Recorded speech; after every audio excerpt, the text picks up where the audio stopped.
Sebagai pasukan bermarga, sebagai orang Batak, saya rasa adalah sebuah kewajiban untuk saya nge-review film agak lain, Menyala Pantiku. Bukan Tebakar Totongku, beda itu. Agak lain, Menyala Pantiku. Saya akan mereview film ini bukan hanya karena tadi saya bilang saya adalah pasukan bermarga, tapi juga karena ini adalah film dari kawan-kawan saya juga, para komika, tapi juga film yang merupakan kelanjutan dari sebuah film fenomenal agak lain yang sebelumnya itu dinobatkan menjadi film komedi terlaris dalam sejarah Republik Indonesia. Kini mereka kembali. Semua orang pengen tahu penilaiannya seperti apa. Ini adalah review yang akan ngebahas itu. Tapi sebelum ke situ, ngomong-ngomong stand up comedian, jangan lupa para foundersnya Stand Up Indo.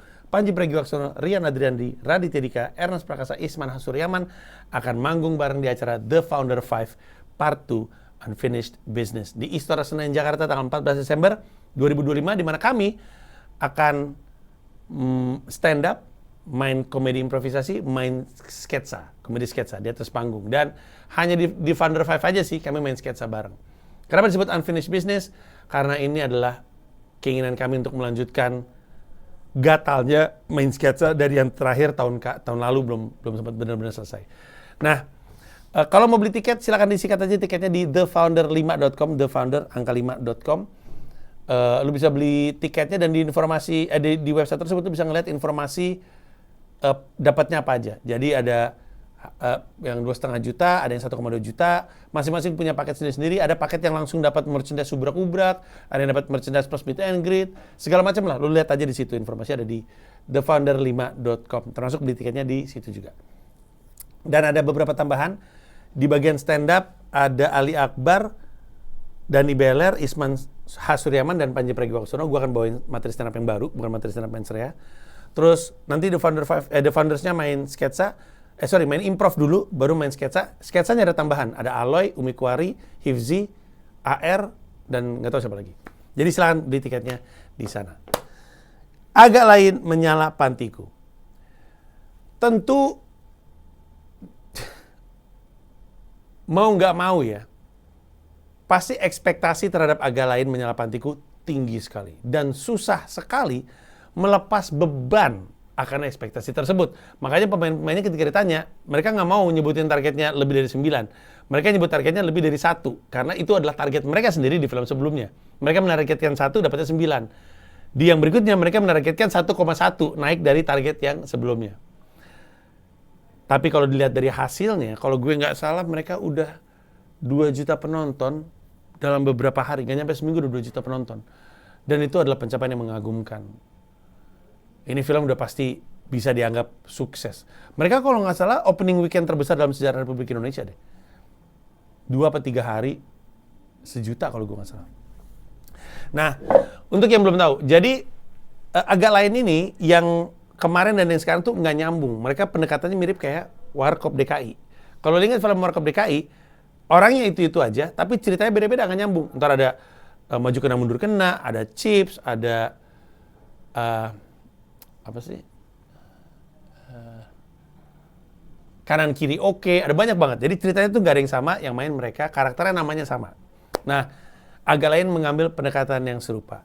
Kalau yang kemarin, ceritanya itu kan tentang ada 3 orang yang punya usaha rumah hantu di sebuah pasar kaget gitu. Salah satu temennya baru keluar penjara, butuh duit untuk obat ibunya, kemudian ngajak teman-temannya untuk menseriusi si rumah hantu ini dengan duit yang tentunya duitnya bisa dibalikin. Tapi kemudian di rumah hantu tersebut ada yang meninggal karena serangan jantung, terus jadi masalah karena mereka nggak bisa membiarkan ini mengganggu niat mereka untuk mendapatkan uang. Cerita dimulai. Gitu kurang lebihnya ya. Nah kalau ini ceritanya adalah si Oki, Boris, Bene, dan Jegel adalah polisi. Film dibuka dengan keren banget. Keren gila filmnya. Maksudnya openingnya. Bagus banget. Sangat action. Tapi kemudian dipatahin dengan adegan penangkapan yang begitu keren. Tembakan, berantem. Ini yang paling mengagumkan ya. Semua adegan kekerasan fisik itu sangat terasa keras fisiknya. Film action aja banyak yang kayak gitu. Abadi Nanjaya aja nggak gitu. Lu tau Abadi Nanjaya kemarin kan gue sempet review ya. Adegan zombie mau masuk dorong-dorongan itu nggak kerasa energinya. Kayak zombinya tuh nggak masuk bukan karena ditahan dengan kuat, karena emang sepakatnya untuk nggak masuk aja. Kerasa kok di filmnya. Tapi di sini nonjok kelihatan nonjok, nendang kelihatan nendang, mukul pakai besi kelihatan mukul pakai besi. Keren banget sih. Nah, tapi adegan film yang begitu keren di awal dalam penangkapan penjahat ini patah karena ternyata ujung-ujungnya mereka salah tangkap. Jadi tolol juga. Kelihatan keren tapi tolol. Nah, banyak film action komedi atau film komedi itu apa yang akan lu lihat di belakang itu di setup dalam adegan pertamanya, dalam sequence pertamanya, dan itu terasa sekali. Keren, film itu keren, seru, tapi lucu, ada patahnya. Nah, itulah pembawaan film tersebut dari awal ke belakang. Nah, situasinya adalah si polisi tolol ini salah mulu lah, inti gitu. Salah mulu. Terus dia punya atasan langsung dan ada atasannya lagi. Atasannya langsung Aryo Wahab, atasan utamanya tuh Surya Saputra. Terus mereka tuh udah berkali-kali salah mulu dan hampir dipecat.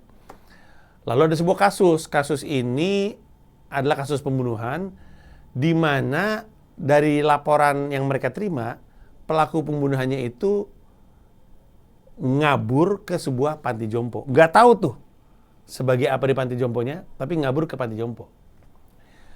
Nah, mereka sempat mengirimkan polisi ke sana, tapi nggak masuk lah intinya.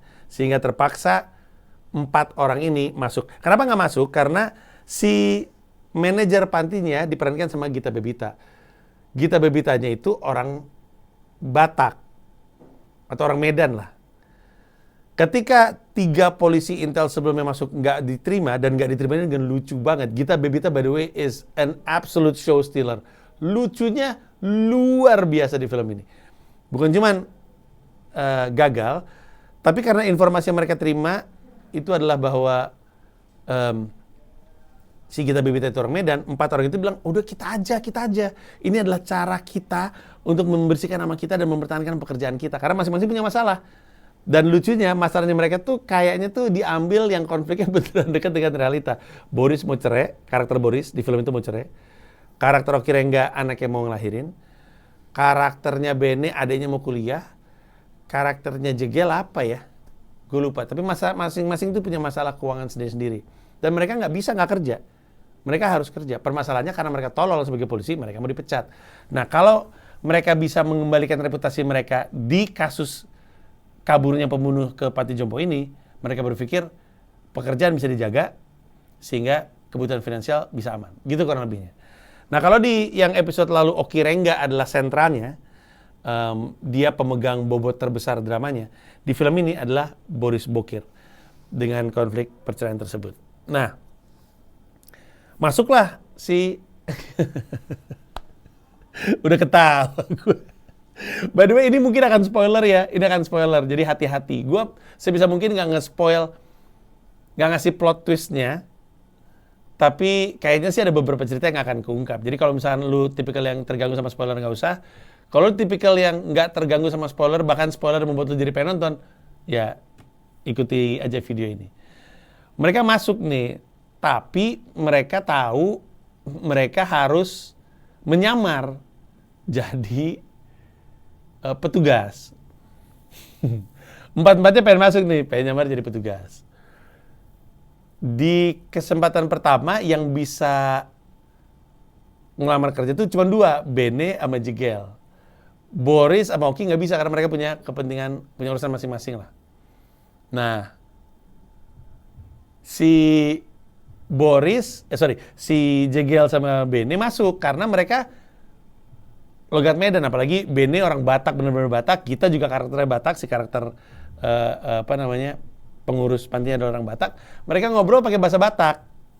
Gitu. Konon orang Batak tuh seneng ngelihat kebatakan dibawa ke level nasional gitu. Nah, itu kelihatan dari si Gita yang Sama-sama kita akhirnya jadi terlalu baik. Sebelumnya Gita Bebita dengan lucu menolak 3 orang sebelumnya. Lucu banget cara menolaknya. Nah, ini mereka terima. Tersisa Boris sama Oki. Boris sama Oki ini ketawa duluan. Boris sama Oki ini diusulkan sama Jigel. Gimana kalau lu jadi kakek-kakek nenek-nenek yang masuk panti? Tapi lu mesti tinggal sekamar, yang berarti lu mesti jadi suami istri. Nah, penggambaran tadinya mereka mau sehingga terpaksa mau itu lucu banget. Lucu banget. Lucu banget. Akhirnya 4-4-nya masuk, 2 jadi kakek nenek, 2 jadi karyawan yang ada di situ. Nah, filmnya kemudian bercerita tentang bagaimana cara mereka memecahkan misteri siapa pembunuhnya. Ada beberapa orang yang dicurigai di situ. Di dalam panti jompo ada Gita Bebitanya, ada Priska Barusegu, Boa Sartika, dan satu lagi siapa ya, gue lupa ya. Itu mereka jadi petugas lain. Oh ini, siapa nama cewek itu? Agak lain menyala pantiku. Siapa nama cewek itu? Cewek itu juga ada di film yang sebelumnya cast. Tisa Biani, betul. Tisa Biani. Betul. Iya. Tisa Biani, betul. Nah, kok agak lain yang pertama? Agak lain menyala pantiku. Salah Anda. Ini dia. Set. Ya, begitulah pokoknya. Terus ada kakek-kakek sama nenek-nenek yang ada di situ. Ada Tika Panggabean, dia sebagai ibu-ibu bernama Ida, dia buta. Atau setidaknya dia mengaku buta. Ada Pak Jarwo sebagai Karni. Ada Yayang Senur sebagai Jihan. Ada Cukinwa sebagai Koachim. Dan ada Egi Fedli sebagai Darso. Nah ini semua nih satu geng nih. Kakek-kakek nenek-nenek ini. Dan masing-masing kalau lu tonton itu tuh kayak ada yang aneh dari mereka. Sehingga kita juga nontonnya tuh yang mana ya. Nah inilah menyenangkannya nonton Agak Lain Menyala Pantiku. Karena kita bayar tiket untuk nonton film komedi. Tapi ternyata kita dikasih film komedi. Tapi ada nuansa whodunitnya gitu. Tahu whodunit nggak? WHODUNIT, whodunit. Film-film misteri kayak Knives Out, kayak film-film Hercule Poirot atau Sherlock gitu-gitu, whodunit gitu lah, pokoknya misteri-misteri gitu. Siapa sih pelakunya gitu kurang lebihnya. Jadi kita bayar tiket pengen ketawa-ketawa, tapi setelah itu disodorin film misteri. Sama kayak Agak Lain yang sebelumnya, kita bayar tiket untuk ketawa-ketawa kan, dikasih film horor karena ada satu bagian yang mau kemana? Pergi dari sini tuh sebenarnya horor juga kan. Nah di sini ada serunya itu, kita juga ngeraba yang ini atau yang ini, yang ini. Yang pasti dari waktu gue nonton pertama kali dan tahu ada Cukinwa, gue tahu ini orang nggak mungkin enggak, pasti dititipin bobot drama. Dan bener dikasih bobot dramanya. Dramanya heavy di dia. Cuman masing-masing tuh membuat kita curiga gitu terhadap keanehan yang mereka miliki. Dan seru, filmnya seru sekali. Ada deg-degannya gitu. Kita nggak nyangka kita aja bisa awas, ada kayak gitunya. Nonton film komedi loh kayak gitu. Keren sekali. Ada beberapa highlight ya dari sisi acting. Gua coba untuk angkat dulu. Bene, Oki, Boris dan Jigel udah pasti chemistry-nya nggak ada yang lawan lah. Chemistry-nya nggak ada yang lawan. Mereka bener-bener jadi, bercandaannya ada, bercandaan agama seperti yang di kemarin, ingat nggak? Di yang kemarin kan ada yang, kenapa harus pendeta? Pakai ustadz dong. Oh, menurutmu ustadz nggak pintar? Oh, nggak bercandain agama itu. Bercanda-bercanda kayak gitu, yang merupakan bercanda khasnya mereka, juga ada di film ini. Tapi levelnya ekstrim. Di film ini. Waktu itu Ernest ngomong sesuatu yang gue nggak ngeh apa yang dimaksud sampai gue nonton filmnya. Ernest bilang, di film ini emang komedinya tuh he tried to push the envelope further. Artinya kali ini dibandingkan dengan Agak Lain, mereka mencoba untuk nyari batas komedi orang tuh di mana sih. Jadi lebih maju. Lebih banyak punchline gak ketebak di joke. Lebih banyak joke gak ketebak di film ini ketimbang dari sebelumnya.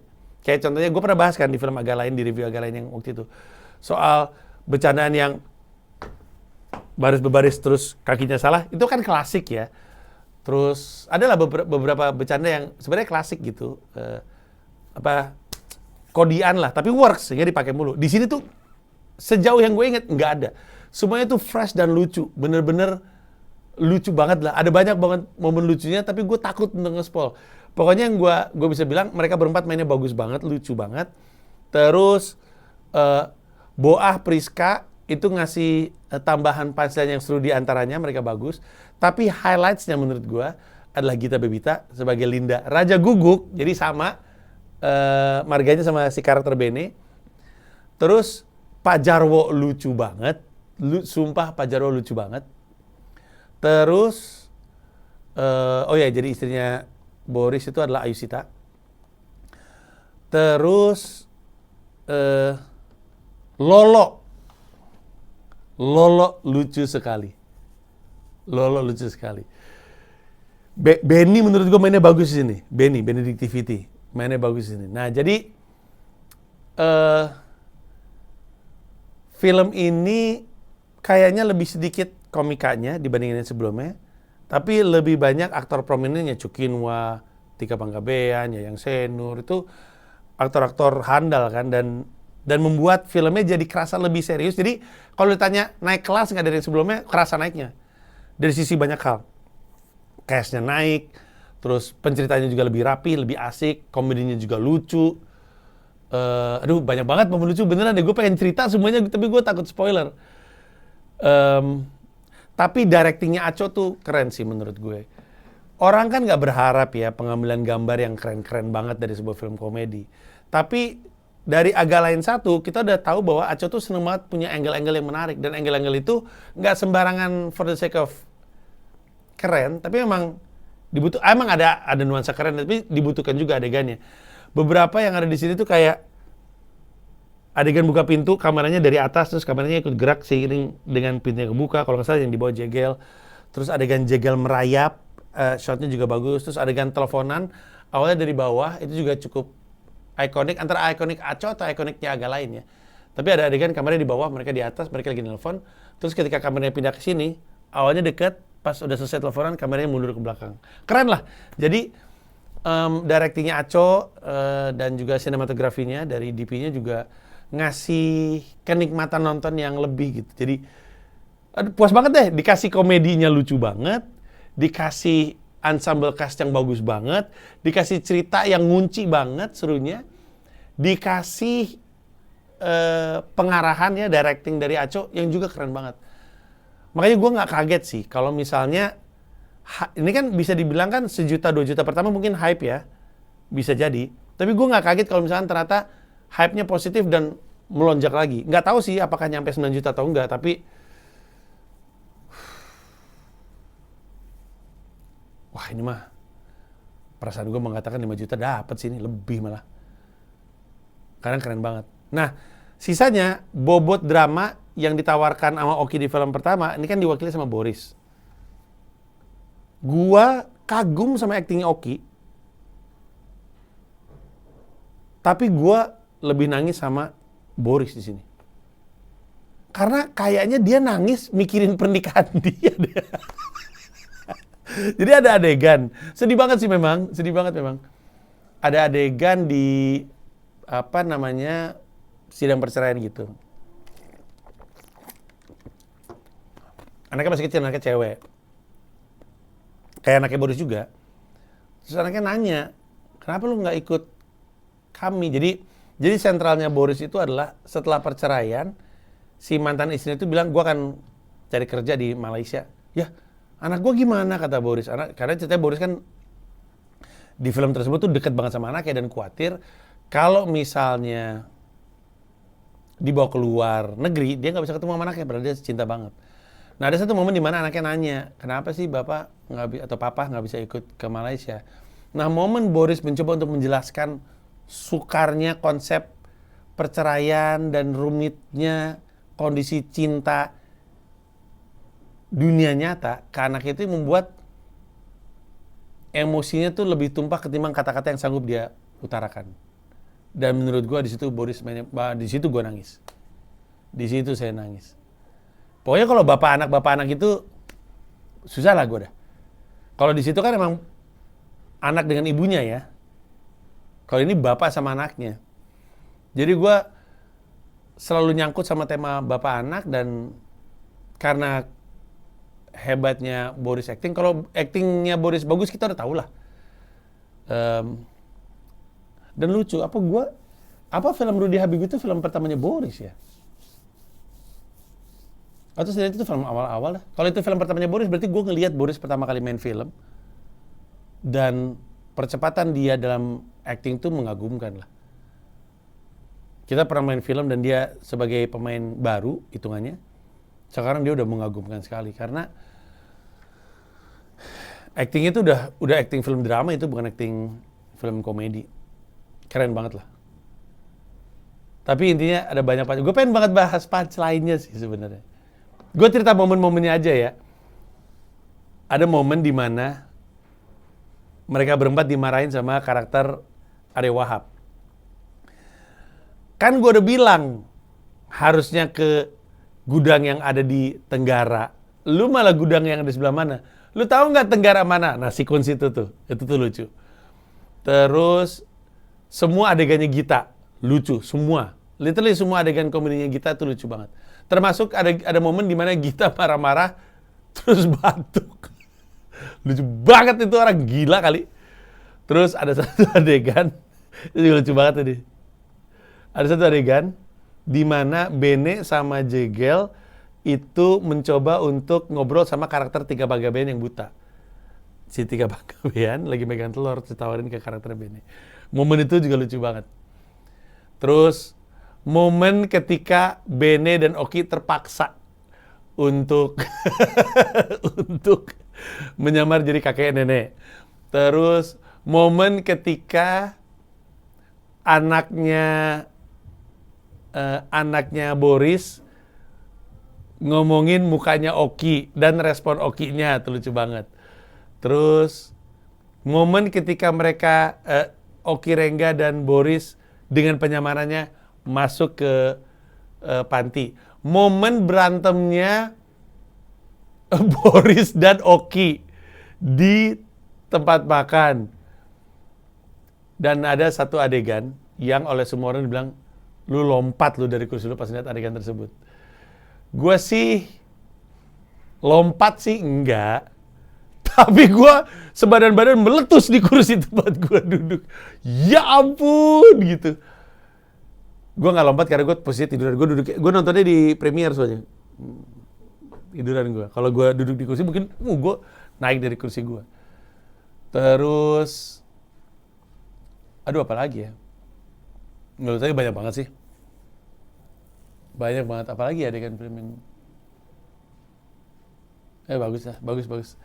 Pokoknya ini adalah seri terakhir dari review 3 film yang gue tonton dalam satu hari. Siang gue nonton Malin Kundang, reviewnya udah rilis. Sore gue nonton Pangku, reviewnya juga udah rilis. Dan malam gue nonton ini agak lain. Thriller, drama, dan komedi.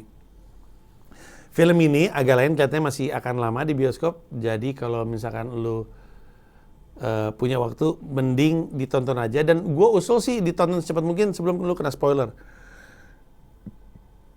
Karena untuk film agak lain spesifik, spoiler itu mengganggu kenikmatan komediknya. Bukan kenikmatan ngikutin ceritanya. Spoiler yang berseliweran tentang agak lain itu mengganggu kenikmatan ketawanya. Jadi menurut gue, tonton secepatnya aja. Yang pasti agak lain Menyala Pantiku itu adalah follow up yang sangat-sangat sukses. Dari sisi cerita ya, kalau dari sisi penonton mah gue nggak tahu lah. Sangat-sangat sukses. Dari sisi produk sebuah film ya, sangat sukses dari agak lain yang sebelumnya. Kagum sama komedi yang Aco bawakan dan katanya dibantu sama Awe juga untuk komedi konsultannya. Itu adalah kombinasi yang sangat maut. Terus tentu ditambah sama 4 pemainnya sendiri. Keren sih, keren. Gua kagum, respect sama semua yang terlibat, sama semua kru, sama DP, sama art. Mungkin di film agak lain Menyala Pantiku ini level kesulitannya secara artistik mungkin nggak seribet film yang pertama ya. Tapi tetap keren sih, tetap keren. Terus Secara kostum ya nggak terlalu rumit kayaknya dibandingin yang pertama. Secara directing sama kerennya, secara story lebih solid menurut gua. Secara komedi sama pecahnya, tapi yang agak lain menyela pantiku lebih banyak yang nggak ketebak. Terus dan pemainnya bagus-bagus semua, keren semua, keren. Jadi selamat untuk semua yang terlibat di film Agak Lain, selamat untuk Ernest dan Dipa juga sebagai produser dan bos-bosannya Imaginary. Dan gue masih punya janji, gue masih punya janji tebak-tebakan. Gue tadinya ditawarin sebagai karakter apa. Gue nebak ada 2, tapi gue nggak tahu pasti. Nanti gue tanya sama anak-anak untuk memastikan. Tapi nanti gue akan coba umumin siapa pemenangnya dari kuis tersebut. Terima kasih banyak. Kita ketemu di review film berikutnya. Thank you, bye-bye.